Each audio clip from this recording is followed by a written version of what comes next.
அனைவருக்கும் வணக்கம். நம்மளோட ஸ்ரீபக்தி சேனலில் இன்றைக்கி தைப்பூசம் ஸ்பெஷலாக பழனி முருகப்பெருமானின் 3ஆம் படை வீடு என்று சிறப்பாக அழைக்கப்படும் திருவாவினன்குடி கோயில் தான் பார்க்க போகிறோம். நாங்கள் தைப்பூசத்தை ஒட்டி பழனிக்கு போயிருந்தோம். அங்கே இருந்த திருவாவினன்குடி திருக்கோவில் தான் நாம் இன்றைக்கி வீடியோவில் பார்க்க போகிறோம். அங்கே நடைபெற்ற சிறப்பான காவடி ஆட்டம், அந்த கோவிலுடைய சிறப்புகள் எல்லாமே இந்த வீடியோவில் அமைஞ்சிருக்கும். பழனிமலை அடிவாரத்தில் அமைஞ்சிருக்கக்கூடியதான் இந்த திருவாவணன்குடி திருக்கோயில். இங்கே இருக்கக்கூடிய குழந்தை வேலாயுத சுவாமியை முதல்ல தரிசிச்சுட்டு அப்புறம் தான் பழனி மலை மேலே இருக்கக்கூடிய பால தண்டாயுத பாணியை நம்ம பார்ப்போம். அதுதான் இங்கே ஐதீகமாகவே இருக்குது. மாமுனிவரான அகத்தியர் இங்கே தவம் புரிந்து முருகனிடம் தமிழ் இலக்கணம் பயின்றதாக புராணங்கள் கூறுகின்றது. நம்ம கோவிலுடைய என்ட்ரன்ஸ்க்கு வந்துட்டோம். கோயில் ரொம்ப அழகாக அமைச்சிருப்பாங்க. பெரிய மண்டபங்கள் எல்லாமே இந்த கோயிலில் அமைஞ்சிருக்கும். நிறைய திருக்கல்யாணங்களும் வைபவங்களும் இந்த கோயிலில் நடைபெறும். நக்கீரர் திருமுருகாற்றுப்படையில் இத்தலத்து முருகனை வாழ்த்தி பாடியுள்ளார். கூடிய முருகர் அருணகிரிநாதருக்கு ஜபமாலை கொடுத்ததுனால அவர் ஜபமாலை தந்த சத்குருநாதா அப்படின்னு திருப்புகளில் புகழ்ந்து இந்த திருவாவணன்குடி பெருமாளை பாடியிருக்காரு. கோவிலுடைய முன்மண்டபத்தில் அழகான பெயிண்டிங்ஸ் பார்க்குறோம். கோவில் சுற்றிலுமே முருகப்பெருமானுடைய அவதாரங்கள் ஃபோட்டோ ஃப்ரேம்ஸையும் நம்ம பார்க்கலாம். அடுத்ததாக நம்ம பார்க்குறது முருகப்பெருமானுடைய மயில் வாகனம். இங்கேயும் முன்னாடி பக்தர்கள் நிறையா விளக்கெல்லாமும் ஏற்றுவாங்க. பழனி திருவாவணன்குடியில் நடந்த தைப்பூச திருவிழாவை ஒட்டி காவடி ஆட்டம்லாம் மிகவும் சிறப்பாக இருந்தது. அப்படி ஒரு காவடி ஆட்டத்தை தான் நாம் இப்போ பார்க்க போகிறோம்.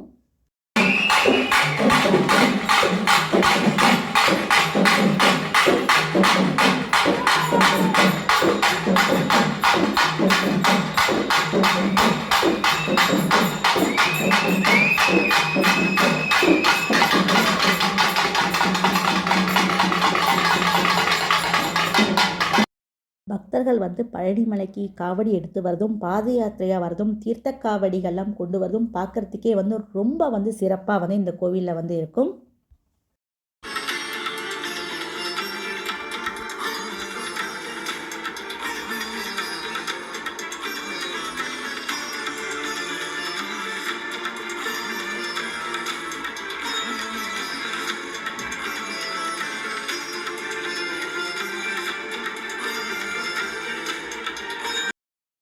கோவிலுடைய கட்டிடக்கலை சோழர் காலத்து கட்டிடக்கலையை ஒத்து இருக்கின்றது.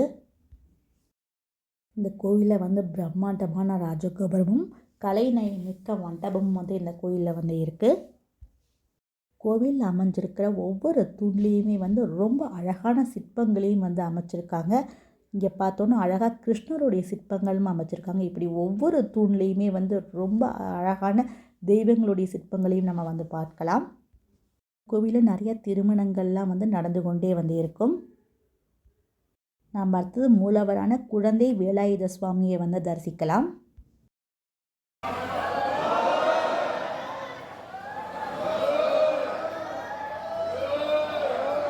இருக்கக்கூடிய மூலவர் முருகப்பெருமான் மயில் மீது அமர்ந்திருக்கும் குழந்தை வடிவில் நமக்கு காட்சி கொடுக்கிறார். ரொம்ப அற்புதமான முருகர்.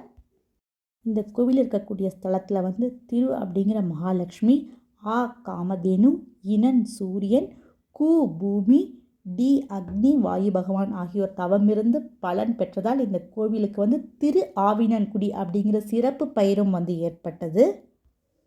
கோவிலில் விநாயகர், அதுக்கப்புறம் அண்ணாமலையார், உண்ணாமலையம்மன், தட்சிணாமூர்த்தி ஆகியோருக்கும் தனி சன்னதி இருக்குது.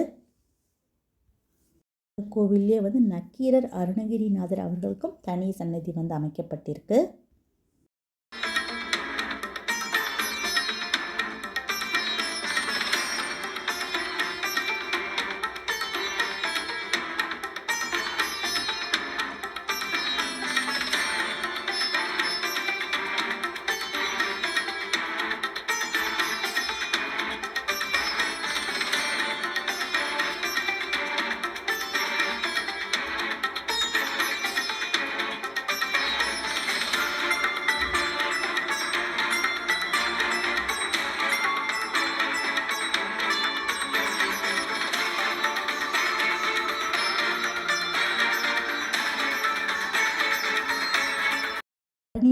முருகப்பெருமானை வந்து 3 கோலங்களை வந்து தரிசனம் வந்து பண்ணலாம். பெரியநாயகி அம்மன் கோயிலில் முருகப்பெருமான் வந்து வள்ளி தேவசேனா சமேதராக வந்து திருமண கோலத்தில் வந்து காட்சி கொடுக்கிறார். திருவாவணன்குடியில் வந்து மயில் மீது அமர்ந்து குழந்தை வடிவில் வந்து காட்சி கொடுக்கிறார். பழனி மலைக்கோவிலில் பாலதண்டாயுத பாணிய கையில் தண்டத்தோடையும் வந்து காட்சி தருகிறார். இந்த 3 கோலங்களையும் வந்து பார்க்கறது வந்து மிகவும் அபூர்வமாக வந்து சொல்லப்படுகிறது. இந்த கோவிலுடைய ஸ்தல மரம் வந்து நெல்லிமரம். நெல்லிமரம் தான் இப்போ நம்ம வந்து பார்த்துட்ருக்கோம். கோவிலுடைய தீர்த்தம் வந்து சரவண பொய்கை மற்றும் சண்முக நதி.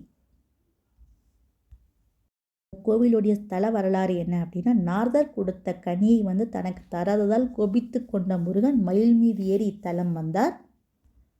சமாதானம் செய்ய பார்வதி மற்றும் சிவபெருமானும் இங்கு வந்தனர். ஆனாலும் முருகப்பெருமான் விடாப்பிடியாக இங்கேயே இருக்க விரும்புவதாக சொல்லி தங்கிவிட்டார். பழத்தின் காரணமாக முருகன் கோபித்து வந்தபோது அவரை கண்ட ஔவையார், பழம் நீயே ஞான வடிவானவன் என்று ஆறுதல் வார்த்தைகள் சொன்னதால் இப்பெயரே பிற்காலத்தில் பழனி என்ற சிறப்பு பெயராக ஆனது. இந்த கோவிலில் சிறப்பாக கொண்டாடக்கூடிய திருவிழாக்கள் வந்து வைகாசி விசாகம், கந்த சஷ்டி, திருக்கார்த்திகை, தைப்பூசம் மற்றும் பங்குனி உத்திரம். இந்த கோவிலே வந்து சனி பகவானுக்கும் தனி சந்நிதி அமைஞ்சிருக்கு. அதுவும் வந்து ரொம்ப சிறப்பானதாகவும் வந்து இருக்குது. திருப்பதி லட்டு போல பழனி முருகன் கோயிலுக்கு பிரசாதம் பஞ்சாமிர்தம் வந்து உலக பிரசித்தி பெற்றது. பழனி முருகனின் 6 கால பூஜையின் போது பஞ்சாமிர்த அபிஷேகமும் வந்து பழனி முருகனுக்கு வந்து செய்யப்படுகிறது.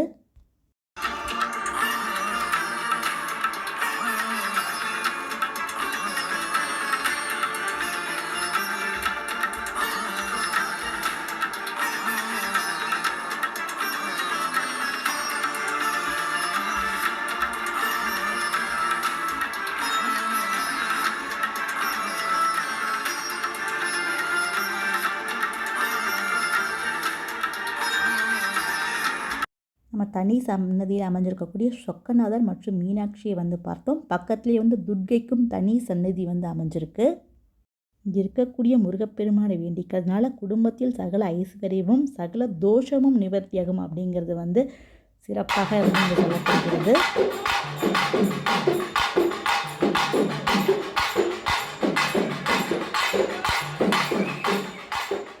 3ஆம் அறுபடை வீடான பழனியில் அமைஞ்சிருக்கக்கூடிய திருவாவணன்குடியோடைய கோயில் வீடியோ தான் இன்றைக்கி நம்ம வந்து பார்த்தோம். இந்த வீடியோ உங்கள் எல்லாருக்கும் கண்டிப்பாக பிடிச்சிருக்கும் நினைக்கிறேன். நம்ம ஸ்ரீபக்தி சேனலில் சப்ஸ்கிரைப் பண்ணி உங்கள் ஃபேமிலி அண்ட் ஃப்ரெண்ட்ஸ்க்கு வந்து ஷேர் பண்ணுங்கள். பார்த்த அனைவருக்கும் மிக்க நன்றி.